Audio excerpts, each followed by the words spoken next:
I'm going to guess that you have a problem with this parable. And I'm going to guess what it is, because it's the problem we all have with it. This parable of the wedding feast, where the first guest won't come, and so strangers are rounded up on the street and brought into the wedding banquet, and yet one of them isn't accepted, thrown out, punished even, bound and thrown out into punishment because they won't wear the wedding garment. They're not dressed properly. Doesn't seem fair. It doesn't seem to make sense, does it? Well, you know, it's kind of like when you're putting together a crossword puzzle and you're almost finished and there's just that one piece that disappears. Happens all the time, doesn't it?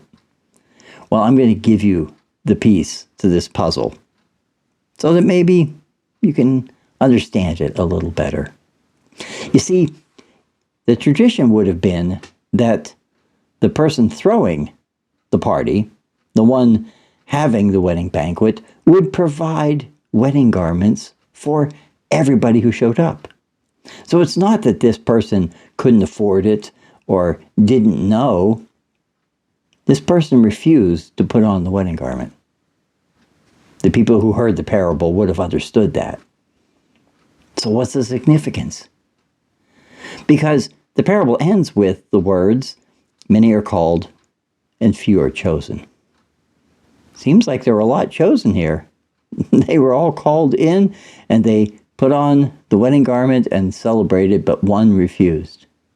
Well, a whole bunch refused to even show up, right? So maybe the invitation is wide.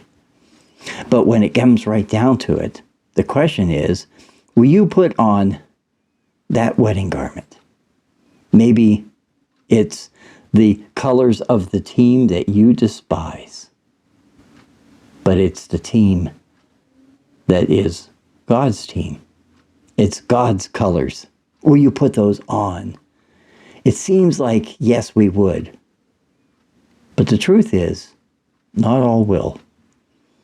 And that's the point of the parable, to examine yourself and question, am I really on God's side?